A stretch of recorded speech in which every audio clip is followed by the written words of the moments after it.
Okay, so we're gonna start recording. We'll throw this up on full screen. Oh, okay. Okay, so the topic this evening is canoes, food, and water. For those of you that have been in my presentations, I own and operate the Great Lakes Canoe Journey education program. It's a land-based education program. We build birch bark canoes. We are starting to get into technology. We do research and partnerships. So I'm here to this is kind of where I'm at with my work and my research and the connections and kind of the journey that canoes have taken me on. So connecting food and water, they just go hand in hand. And I find that the canoe is a really nice way to talk about history, to be inclusive of other people, instead of some of the colonial narratives that we're used to. So this is just a different perspective, something that I put together from my personal journeys throughout the year, being able to travel and visit other canoe cultures. So let's get into it. So we went over this is logistical stuff. Our Why Am I Here, brought together by Advanced Learning Partnerships, Dell Technologies, the Ontario Learning Network. Appreciate you guys because I've been able to share some really cool information. Hopefully it's been helpful to you guys, for people that watch the videos in the future. So to be able to have this platform to share with people that are, you guys are obviously really good teachers. You want to give something really a new perspective to your students. So I appreciate you guys being here. So thanks to Advanced Learning Partnerships. Okay, so for those who are not familiar, these are just some helpful tips. If you're new to Zoom. Okay, so I really wanted to, as an Indigenous person, I'm really happy to share this story. This is one that I hope that I continue to tell and that we can share it beyond, this platform. I'd love to see more books written, documentaries made about this, but from an Indigenous perspective about, our interactions with not just Europeans, but all peoples that came to Turtle Island. So I threw up this picture here because,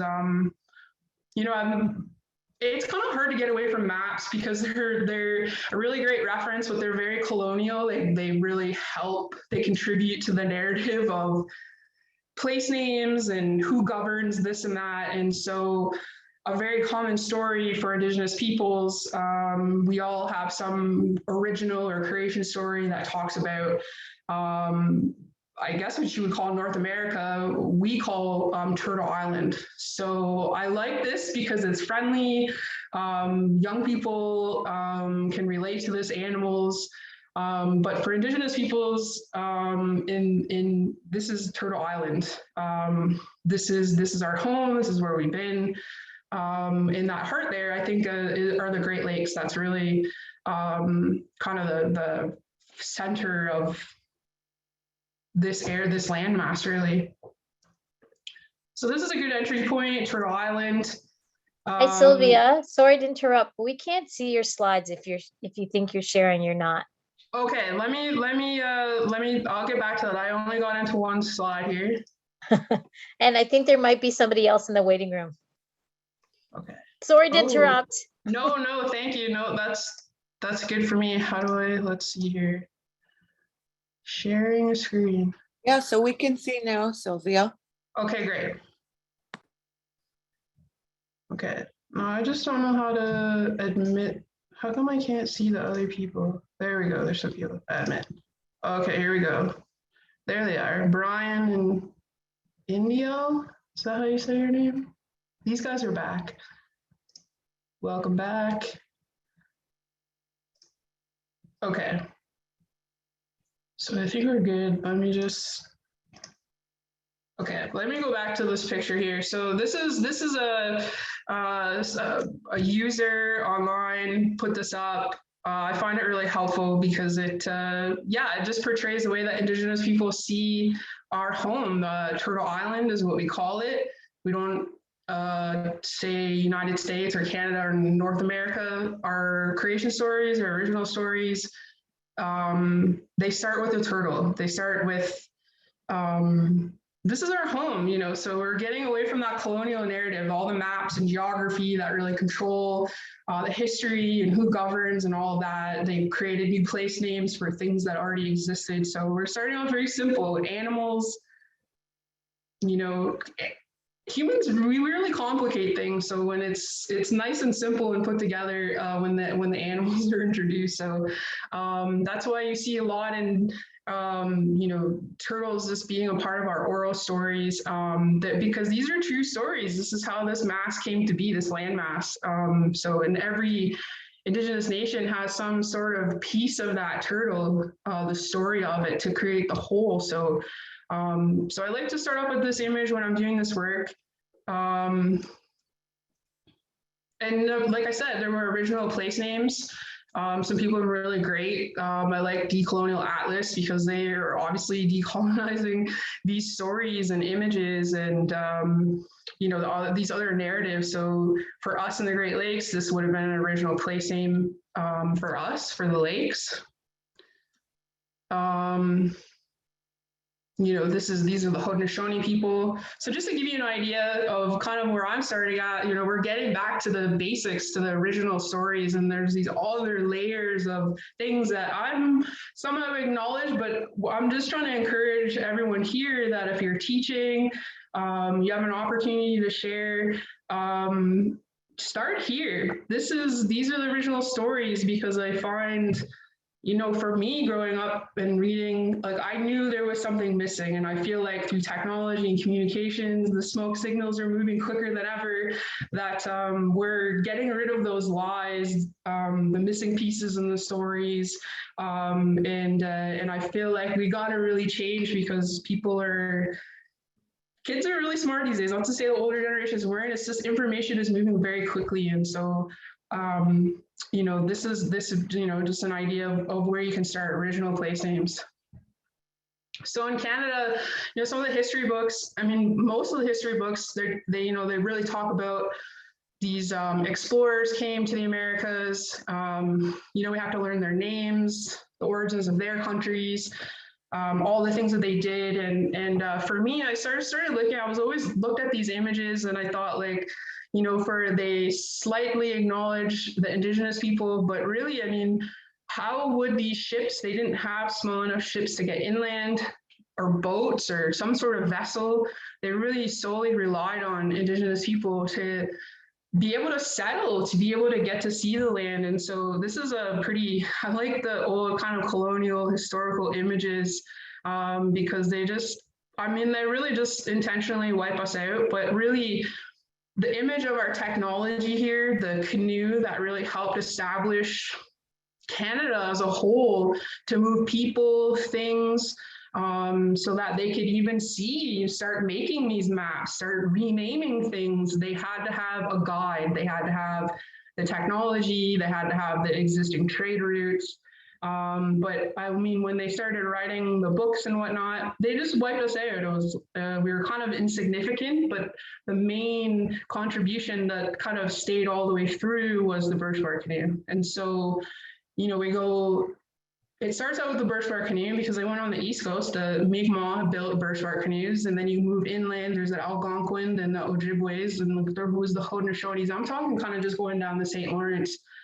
But you see the birch bark canoe, and then all of a sudden it gets bigger. And I see there was definitely a need for that, for moving bigger goods. And obviously, see, this is a very large crew here.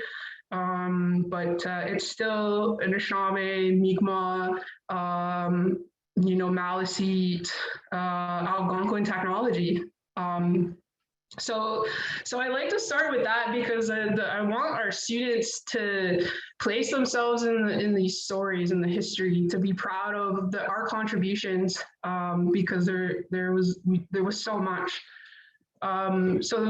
Next thing you know, once they started coming inland, somebody famous in Canada, the Hudson Bay Company, you got the fur trade. They're starting to establish posts. They get all these special rights from the English to take all this land and all these things. And so the map and geography was really kind of detrimental to our country, really, to Turtle Island, to the people who helped show all of these waterways and trade routes. And so for me, I'm going to be speaking specifically as an Anishinaabe person, thinking about the goods that we had in our area and speaking only from that. I don't want to speak for other people because I know that there's a very rich history all across Turtle Island. So I wanted to say that Anishinaabe, Great Lakes person. So this is, so this is, maps were not good. And so another story, the Mayflower shows up, Christopher Columbus was lost, they landed, the Pilgrims came, then you see the Thanksgiving story comes out, and there's some truths need to be told about that, but I'm not going to get into that. But I'm bringing this up because there's only the acknowledgement of the Atlantic routes, of that trade, of that technology from, I don't want to really kind of want to say only one race, having the ability to be able to cross, to be able to establish relationships, to trade.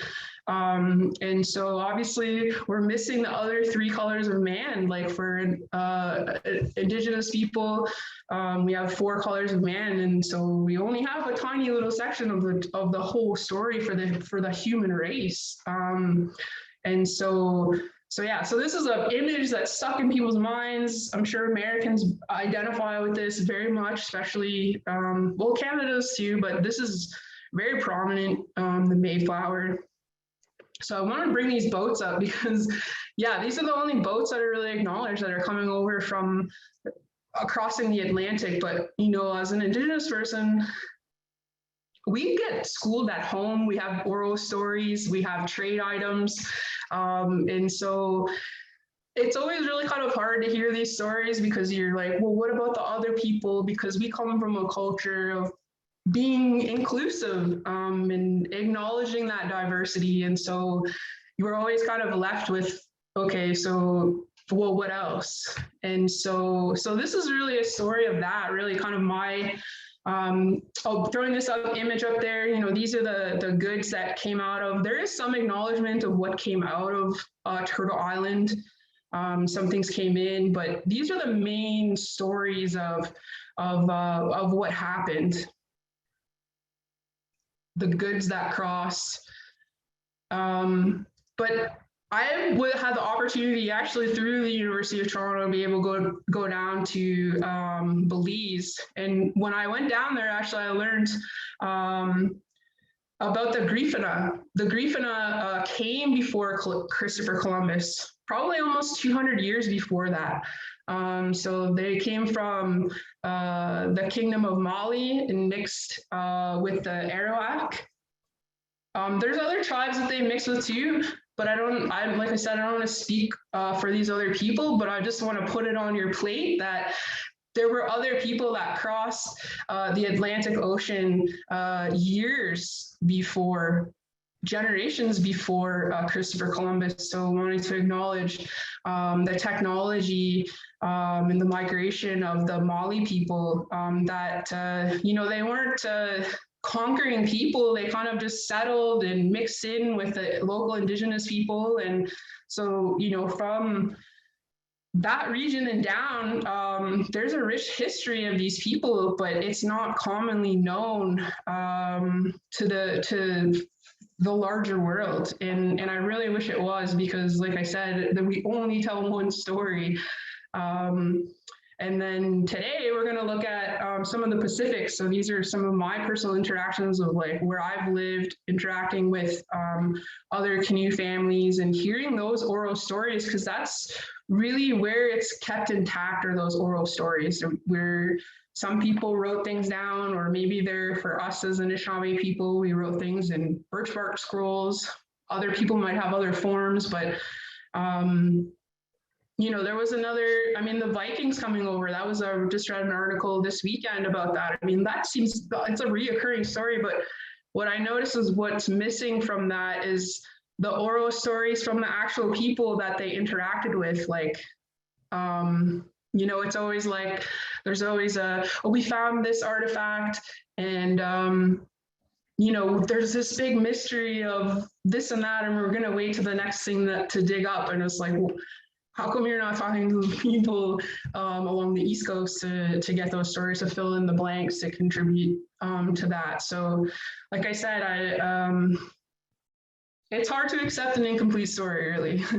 But I love this story because I was a really good friend of mine. She's a helper to my family. She ended up moving up into Canada. she is Griefina, but she was a helper to my family in our medicine lodge. And when I went down to Belize, she said, your family took really good care of mine, and I want my family to take care of you when you go there. So I had some nice local interactions, eating local food, hearing the music, and hanging out with the village. So that was really cool. So I was really honored to, my uncle, he's Mayan, so I was able to hang out with some of his family, but you know, hanging out with someone that my family adopted, a Griefina person, a descendant from, you know, the Belize, but also from the Kingdom of Mali. So that was really cool for me to hear that. And of course, that opens up things for me, all these things that I wasn't told. So we really got to fill in the gaps. Let's go. Oh. See, I don't have a source for this. I'm sorry. If someone does, maybe put it in the chat. I really tried to put that up there. I couldn't find anything for this, but you know, this is a map just to kind of in the southwestern Turtle Island, some of the existing trade routes that went on. So I'm just kind of skipping, like, that's a quick history. We all know that. So those are the main acknowledgements, but, you know, of course, we're trying to get back to the times before there was contact, and what did that look like on Turtle Island? So, I mean, of course, you have hundreds, if not thousands, of different nations occupying Turtle Island. Of course, there was trading going on. There were water systems, watersheds. You know, of course, there were trade routes. And what was happening, there was an exchange of technology, of food, of goods. You know, there were intermarriages.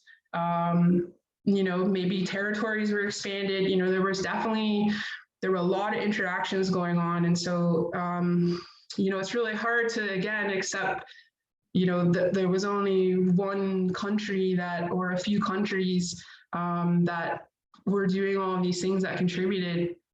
I can't really speak to what was being traded in this region, but I like this map because it just shows the existing trade routes. A lot of them would have been by the water. Not everyone were like canoe people, especially if you're maybe more interior, but yeah, I mean, these are all waterways. These are land routes, all goods and stuff like that. They were all traded. Food and canoes. So connecting, starting to get into that. This is a picture here, whale hunting. So people out in Macaw, they're on the northwestern tip of Washington State. They still do whale hunting. So this is an old picture from the early 1900s. But I know people, I've paddled in this style of canoe. I know people that build this canoe, you know, not coming from people that hunt whales. It's really hard to imagine, but it's really beautiful that they do this, that they've, I mean, it's such a whale, it's massive. But so yeah, this is something, I'm giving you examples of what we've done with canoes and food and water. This is a fishing weir. Canoes were integral to our daily life. I mean, it was such a huge part of us to be able to establish relations, to trade, to be able to be on our land. So the vessels were such great gifts for us. And it was actually the animals. It was the animals. It was the whale that really established, at least on the East Coast story, the base of the kind of style. We were looking to animals when we were looking to build a vessel. It was the whale that showed us the style of vessel, so you can see the belly of it.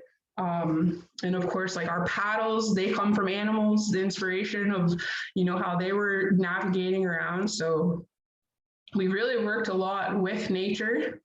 We worked according to the seasons. And our canoe just kind of always went with us.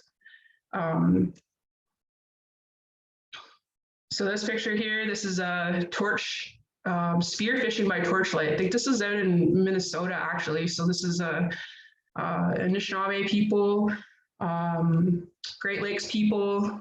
This is would have been a fishing style. I'm sure that other people around the world have done the same thing. Kind of ironically, like, and I don't know how true this is, but I remember I went spearfishing. I won't name the community, but I remember when I said I did it, my brother was like, I think you're not allowed to do that. So it's kind of interesting because a lot of the things that we used to do are now illegal, like, or there's some rules around what we can and can't do. And a lot of them really attack like our livelihood. So this is something here, spearfishing. I know some communities do this. This is like a traditional thing. That's more in the United States, but we kind of have to keep it away from people to be able to do it. Wild ricing, super protein for our people. This is how we use canoes. This is a special food that grows on the water. There's a lot of governance around the land in the canoe, interaction of people, animals, food. And again, starting to just get into some of the cartography, I guess. This is a picture. This is a Inuit technology here. The carving of this. I don't have any knowledge of us doing that in our region, but I really love seeing some of the technology that other Indigenous peoples use because, as I'm doing this work, the canoe, I mean, it's unloading this massive curriculum. There's going to be volumes and volumes of things coming together, but it's also pointing to looking at other canoe cultures, their technology, because as our birchbark canoes, a lot of us, that knowledge, that information, those traditions, they were taken from us. And so as a younger generation coming up and looking to reestablish these things, we can fill in some of the gaps by looking into other people of things that we didn't even think of, or what can we learn from? Like I said, those oral stories of trade and some of the materials and food that exists in other people's communities, that helps us connect and, help us with our identity, help us. And not only that, like, I don't want to talk about canoe, food, and water, and I'm showing you old stock pictures, but that doesn't mean that these things aren't happening today. Because absolutely, even though throughout colonization, some of the awful things that happened to us throughout residential school, there was still trade, and it's still going on today. Yes, we have a cash economy, but we still have a trade and barter economy between Indigenous nations around the world. We're global consumers now. Before it was just kind of Turtle Island, well, it was much more than that, and I'll get into that.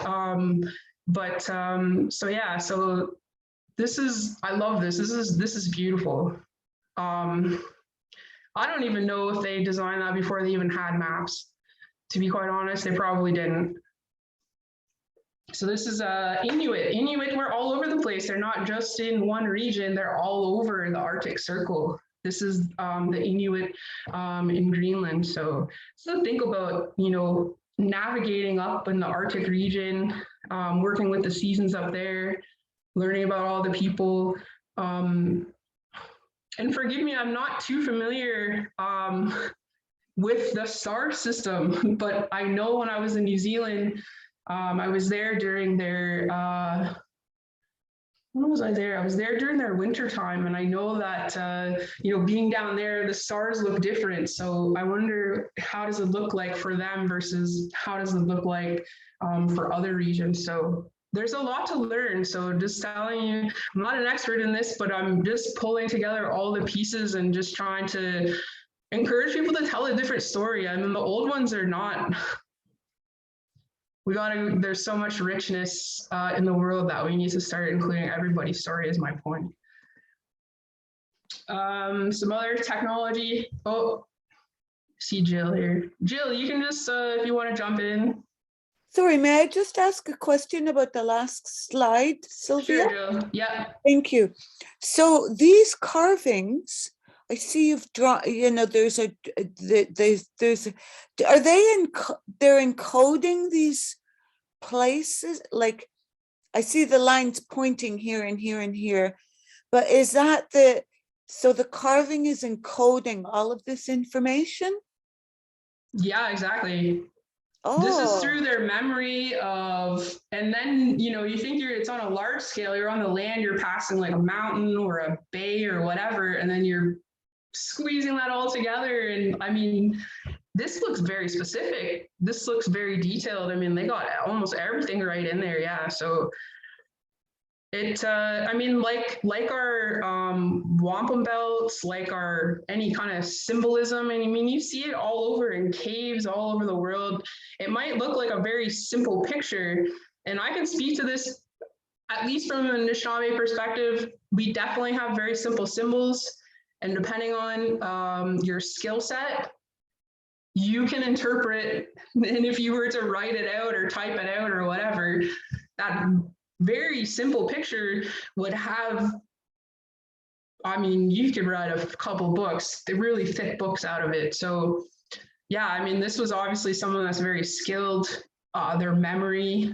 There's probably, if you sat down with even just one piece of wood here, the volumes of knowledge that will come out of it would be really significant. So it seems very simple, but I mean, there's so much, and I'm sure there's place names, the origins of the place names, you know, even how that, if there was a plateau or something, how was that created, kind of interactions of time periods. And so there's so much. Yeah, I'm glad you asked that, because that really just helps show, like,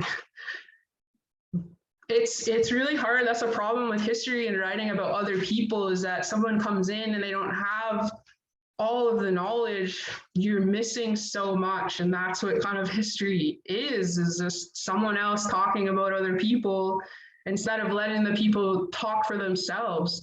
I don't know why we need to dominate other people. There's so much, like, as an Indigenous person, like, yeah, like, we acknowledge the roots, we acknowledge the beginning of time, like, you know, we're not settled on something very small, somebody's small story. So thanks, Joe. I mean, what, Sylvia, that's amazing. Thank you. Yeah, so this is a stick map. I've definitely seen all kinds of different maps. So I had the opportunity to, you know, I've been to Hawaii, I've been to Fiji, I've been to New Zealand, spent some time with different people, people that build canoes. So I've definitely seen, I've seen hand tattoos that have the star maps on them. So there's all different kinds of maps, but, you know, just acknowledging that Indigenous peoples were star navigators. You know, we had, and we're not acknowledged for that. That story is kind of intentionally left out. Maybe because we weren't using the technology that whatever they used to cross the Atlantic, or we don't speak your language. So we were definitely left out.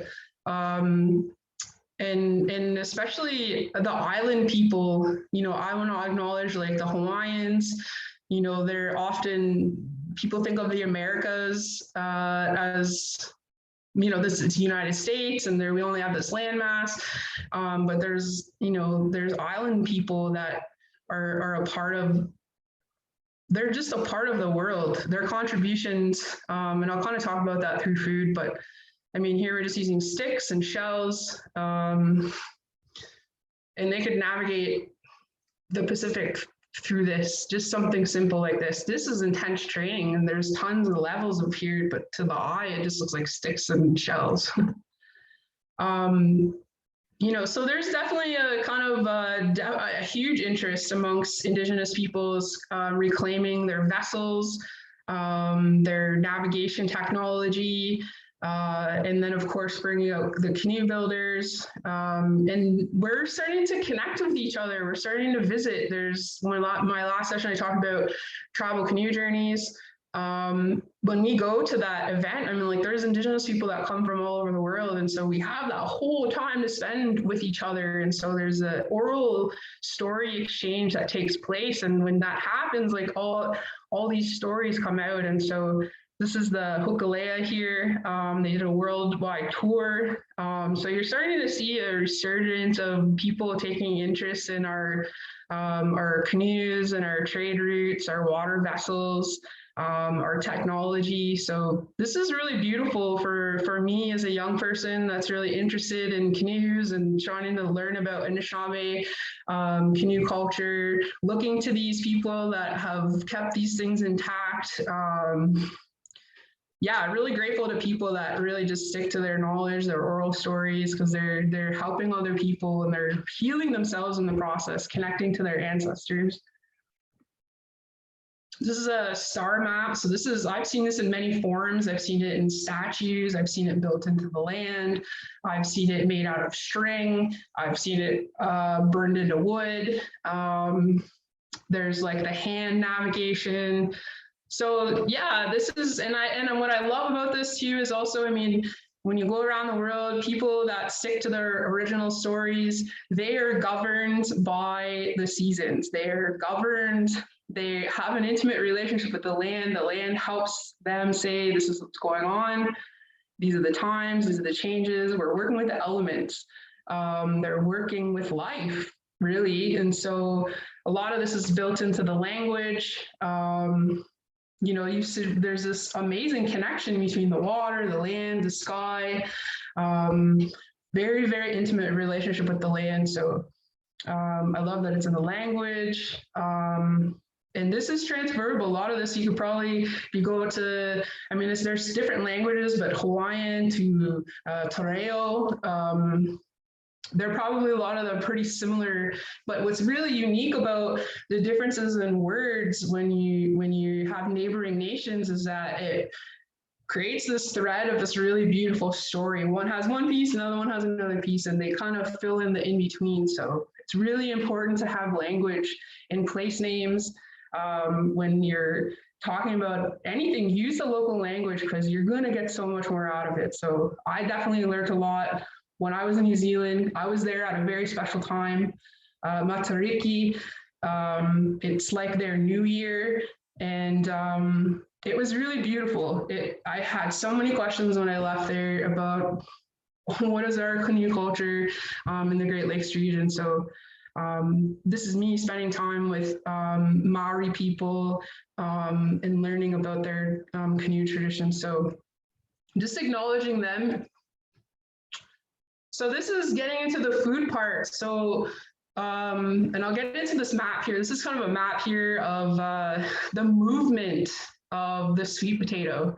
The sweet potato is a staple to the Maori people. And so this just goes to show the trade and relations, Pacific trade and relations of food, people, goods, acknowledging their technology, their contributions, and you know, it just. And I'm only speaking specifically to the people that I've acknowledged, and I have some really great Maori friend of mine, Tauda Tahuri. She's the one that's doing her PhD on looking at the migration of the sweet potato. So. She's made some really cool family connections with some tribes in California. They have pretty similar creation stories to some people, a specific tribe, a Maori tribe. So that's really cool, but I won't get into that. But yeah, I'm just saying there's another story to be told. We've only been talking about the Atlantic. What about the Pacific? What about the Arctic? And then there's land travel and trade as well too. But yeah, I mean, the vessel, just the canoe, whatever type of vessel it is, it just helps expand that story. And food is really great.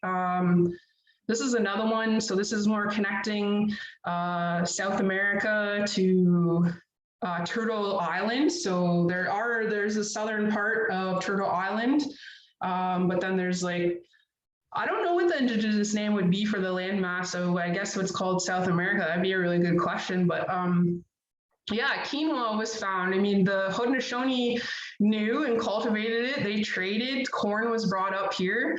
So of course we had those relations. We've known that for a while now. So, but it's again, other people are coming and digging these things up, and they're helpful sometimes. I mean, science can be helpful for things that we don't have the technology for, but just don't speak for people, and maybe just go ask the people too, because they could help. When I was reading this article specifically, it was like, there's a big mystery, there's a lot to uncover, and no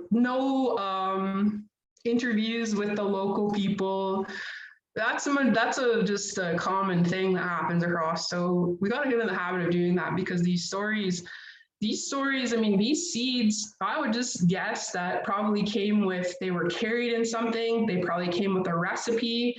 There were other goods that were traded with it. So when I see this, there's so much more to it. And so, yeah, how did it come? Did it come by land? Did it come by water? I can't really tell you, but there's at least acknowledgement that there's that north-south trade going on across Turtle Island.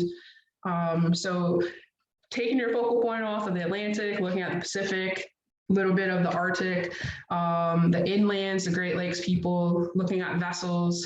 So yeah, quinoa is one.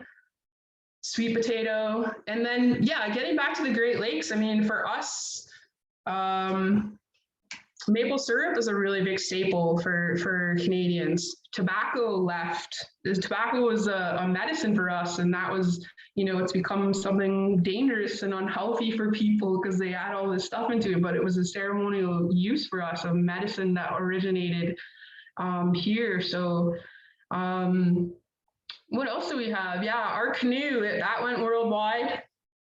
I remember I was in New Zealand and someone had it was the only one, because they only use like kind of Maori style canoes, and it was modeled after a birch bark canoe, and they literally said, that's a Canadian canoe. That's how they identified it as a Canadian canoe. And I thought, that's really interesting. At least they know where it originates from, but they didn't know what it was, who modeled it. I was literally that living person to say like, hey, like, that's our canoe. That came from us. Like, yeah, people know maple syrup. That's a really big thing. Our wild rice is somewhat popular. Yeah, there were a lot of things that we traded. There was a lot, but this is the starting point for me, some of my personal interactions, things that I've learned in the direction that I'm pointing to, and I'm going to continue to encourage people to look at these stories. And it's my goal too, to continue to work with other Indigenous canoe cultures to talk about those stories. Oh, and one of the other things, I think there's one other thing too for us, I acknowledge some of the technology used for navigating. For us as Anishinaabe people, like I said, the oral stories are really important. And those oral stories talk about different markers in the land. Like there's different rocks that are formed after maybe a turtle, maybe, they help navigate us to different directions and stories. Places, medicines. So that's really important, having that memory, that training, being able to maintain the original story, because a distortion could really take you somewhere else. So and to be able to navigate, knowing when to navigate, working with the tides, working with the moon, working with the stars. I'm sure these are similarities across the board, but yeah, just acknowledging that there's more than just one story. There's a lot more to it. And like I said, I just wanted to acknowledge too that there is an international trade going on between Indigenous peoples. Our traditional goods that's still happening. It's going on today. So I don't want to get too crazy today. I want to go too much. We can definitely have some discussion. I haven't really opened up, I haven't looked at any of the chat here. Peterborough. Oh, you're in Peterborough. Community, yeah. I wish and I hope that for the Canadian Canoe Museum that I hope that they're consulting with Anishinaabe people or other Great Lakes people, because when I go in there, it's a really strong colonial narrative, and I think it would just be so much better if they just added the history into it, because there's so much more to it. But if they want to keep it in a colonial narrative, that's okay too, I guess. Not really, but I just think it would be so much better. There's definitely a strong canoe building history in the Peterborough region as well too. You kind of see this change in building styles in that region actually. So you went from birch bark canoe to start seeing canvas being added into the bottom of the canoe. So yeah, a lot of canoe builders came out of the Peterborough region, which is kind of interesting. But you guys had really nice lakes that ended up going to the north. You could go in all different directions. So yeah, it's very interesting. Of all the places that I've been, it's really interesting that Peterborough in particular became kind of a Canadian kind of new building style. Not really sure why. It'd be great to hear about that. But yeah, so Peterborough, that's great. Beautiful place. Curve Lake, yeah, Curve Lake's beautiful. Rice Lake, that's my first ricing opportunity was with some people from Hiawatha. So that was cool. Yeah, I see. Okay, I'm reading out loud racing. Yeah, beautiful.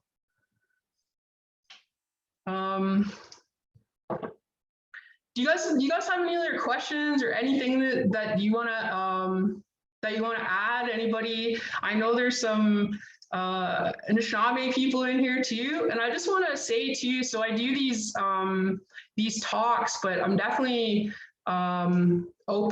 I can come and teach, or we do. We make tools. We research, we build canoes. So actually I want to talk about, so one of the things that we're starting to get into and actually talking about trade and food and water, so getting into the technology part. I had a really cool conversation with a friend of mine. She's actually at U of T. She's finishing her PhD.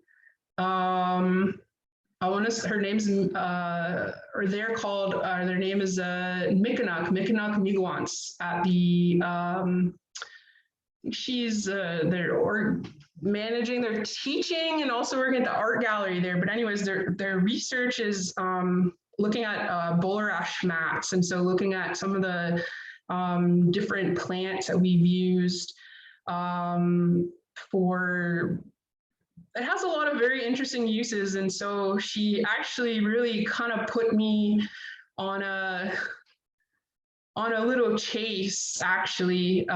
She had really a cool opportunity to look at some weaving materials that came out of my community. And so we had a really amazing discussion around how do we use that particular plant, and looking at some of the messages that were encoded in some of the weaving. So again, like I was talking about some of the just very simple pictures that we have and some of our clothing and bags and stuff like that. And so starting to decode what was in there, because plants and travel and navigation, the technology, they all came together. There were different plants that you could use that were safe for water travel. And so that's another avenue that I am going to be going down because I'm already working with plant fibers and tree roots and tree bark that, yeah, I'm definitely going down that route to be able to learn. So that's where we're at, to say that as Indigenous people, we're looking towards all these, we're kind of recovering from all the things that happened. A lot of really beautiful things were kept intact, and we're just trying to hold all of that really sacred things and build ourselves up. So there's a lot of exchange, there's a lot of growing, there's a lot of inquiry that's going on.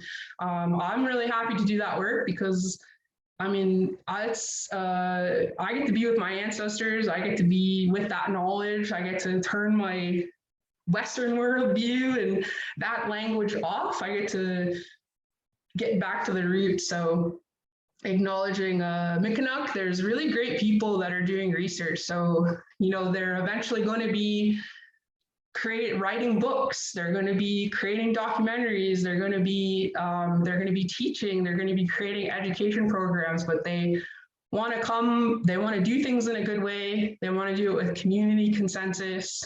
We want to maintain our language. We want to be able to add that to the overall story of what the rest of the world has written about us and for us. So there is this really beautiful movement going on right now. It has been going on, but for me, in my lifetime, what I'm seeing, just acknowledging that, and you know, I also am someone that makes things, that trade things, and so I actually travel with my canoe to do all of these things. These aren't just things stuck in time.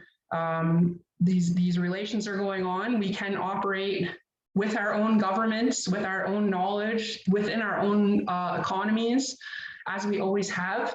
And we can participate in the other world as well, too. So yeah, I wanted to acknowledge that. But yeah, I'm truly grateful for this, for where the canoe has taken me, because I've always been I'm a student. I love learning. I've had, you know, acknowledging my teachers, giving me the gift of inquiry. Like, I love looking, and so I have this thirst to be able to go and learn all this and trying to house it in a good way. You know, being conscious of where knowledge could be. You know, a lot of it's been taken, a lot of it's been forgotten, a lot of it's been, we're just trying to fill our cup up. We're trying to fill up our tool belt. So, you know, really great place for you guys as teachers is to point your students in this direction. And the canoe is such a beautiful vessel that tells a story, that brings information. It's a great teacher. You know, if you want to get into like treaties, like one of the references that I always use is the Chiro Wampum. So that literally has two vessels built into it, and it talks about relations. So yeah, so the canoe is, those water vessels are really great teachers. They're so important throughout, yeah, relationships, treaty making.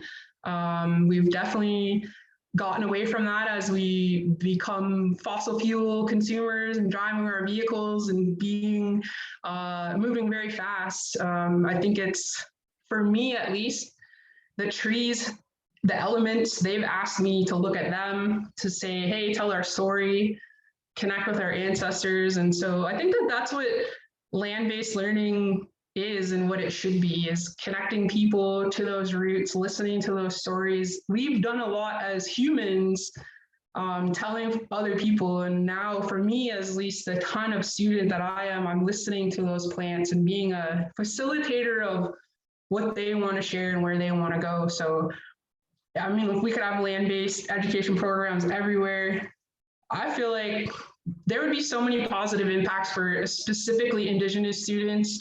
I would be certain that there'd be an increase in grades, confidence, you know, and they activate that, the contributions of the oral stories and the traditions that they're being educated with and gifted with at home. You know, we have our own schools at home with our grandparents, with our families, with our communities. And because like the narrative now and the books leave us out, where is there a place for us to contribute? And you'd be really surprised that, especially in our classrooms, when I'm doing canoe building, because it is an intergenerational learning dynamic, we allow the young people, we encourage it to say, what do you know? Share it with us. And for many times, I've had them teach me, and I'm okay with that. I don't my degree, my experience, that I'm not threatened by that. I'm okay. Thank you for contributing that. Thank you for your knowledge, for passing down those traditions, and being trained in that oral tradition to be able to share that with me in the group. So Jill, I noticed you had your hand up. Sorry, I was in the story mode. Oh, no, that's great. Miigwech, Sylvia. I just have a question, and I guess my question is this. You know, I know you do so much work with the birch bark canoes, and I'm guessing that you've done work with other kinds of materials and other kinds of boats around the world. But I know we've talked about this, and you've pointed this out, the sort of, what do I want to say, the shortage of birch, or the endangerment of birch. And I'm wondering if like, I know you've moved, or I'm not sure where you are now, but you had moved out of Toronto, gone further north. Are you seeing any improvement there with not only birch, but maybe other, you know, all these other things one needs to make? That's a really good question, because actually when I was talking to Mick the other day, she definitely gave me a lot of work to do. I have a lot of research that could very well turn into my PhD, to be quite honest. But honestly, the next day, this was just yesterday, I talked to Mick on Friday evening, and yesterday I went out. I was so excited by the pictures that she showed me. I'll say they're weavings and bags and things that came directly out of my community.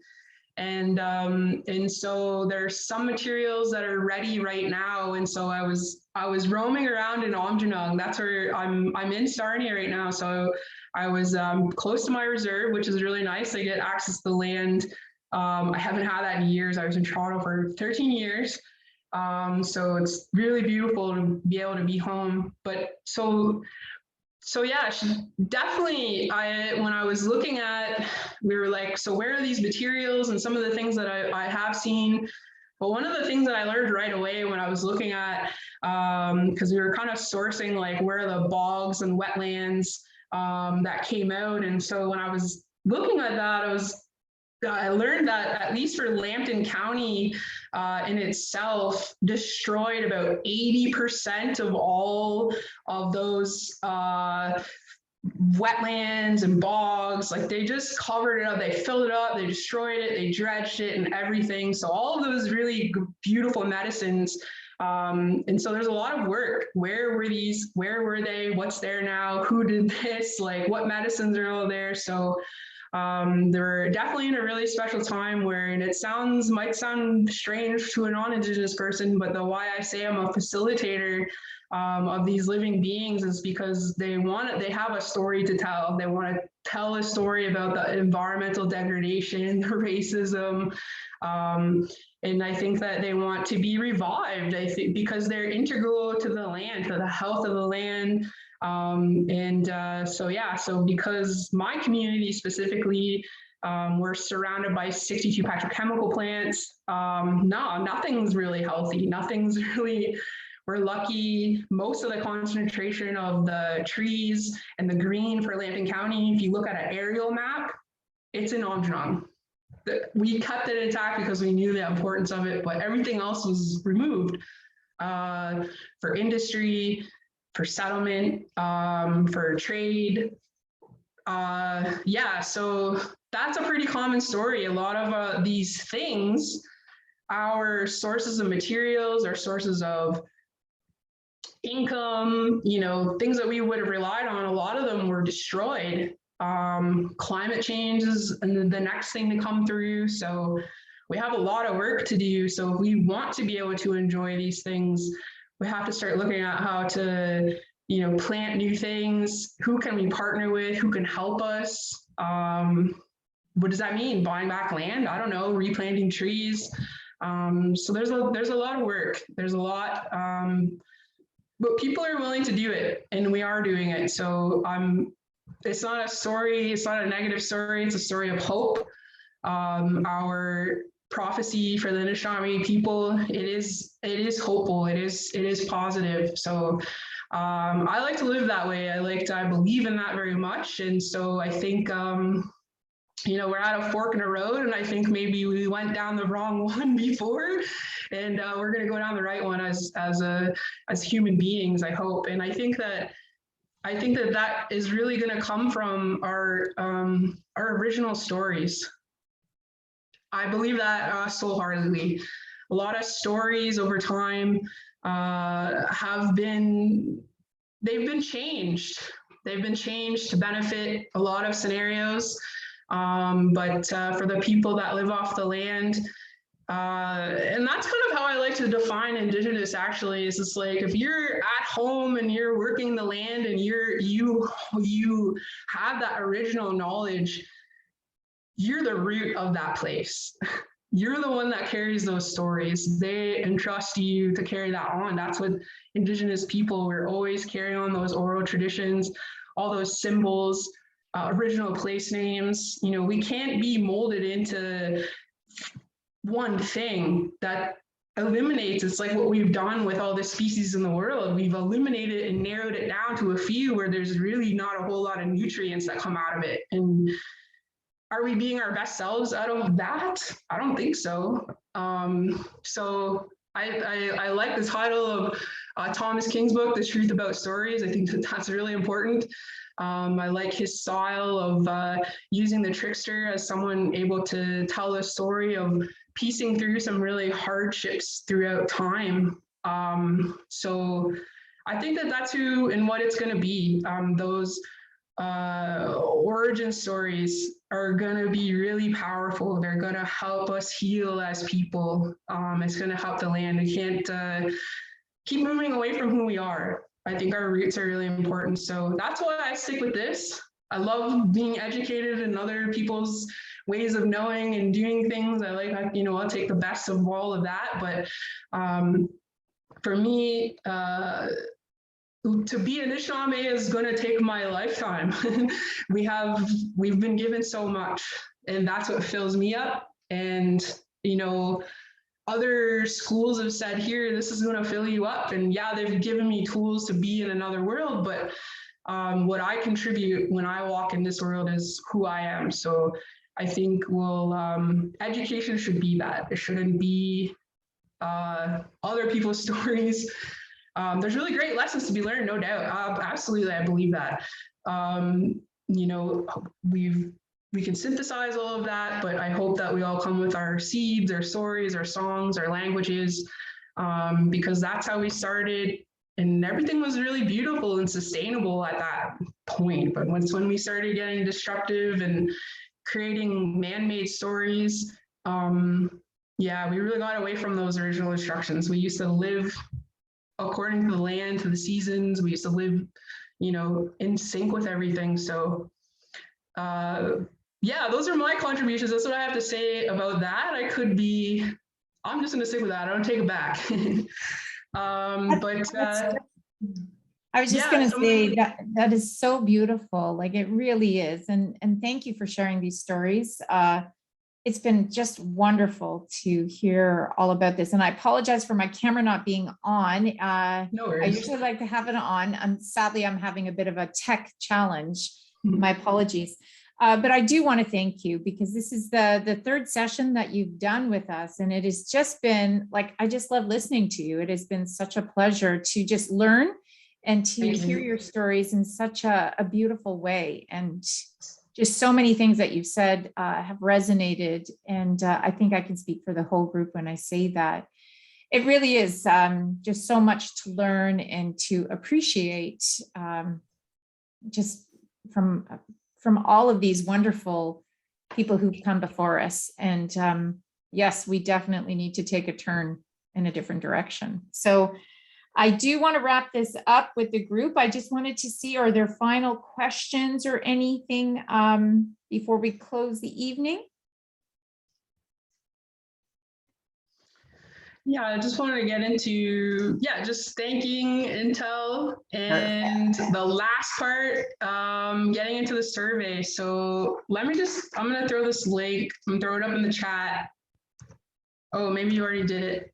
What I put in there, Sylvia, was the Okay, link great. to the draw that goes into the. Okay, I the wasn't chat. sure. Sorry, I didn't put that slide up because I wasn't sure if there was going to be a draw. So we have been doing draws. I think you guys get a gift card if you win. So That's right. okay, cool. So if you're in the room, I think your name's been added to the list. So I think we're gonna do that. Someone wanna, is it an Uber Uber Eats. Eats card? That's Uber Eats correct. card. So Okay, cool. I just need people to fill in the card, and then what I do is spin the wheel, add their names to the wheel. So I don't like taking away from your beautiful stories. That's why I don't like to talk too much about it. But if people want to fill that in, it's great. But more importantly, if you can complete the survey to indicate just the impact that this has had on you, because we are planning to continue to do more of these sessions. And if there are stories like what Sylvia has done and what she has shared that we can go deeper into,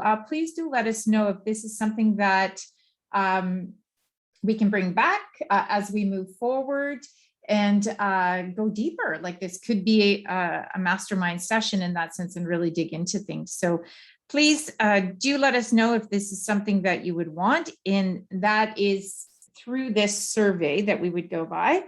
And I'm going to do a last call for anybody who is still interested in putting in their name. I've captured what I see here. I have, okay, and I'm just going to quickly, as mentioned, I apologize. I'm having a bad tech day, so I've got my audio working. I think my computer is just saying that's enough. Here we go. So I'm spinning the wheel, and our winner is Samantha McKenzie. Yay, congratulations. Yay! So congrats. Oh, Nicole, I apologize. I already spun the wheel after you entered your name, so my apologies. I will do one more spin with Nicole's name in there. So we'll have our second spin of the night. So Samantha's our first winner, and our second winner for this night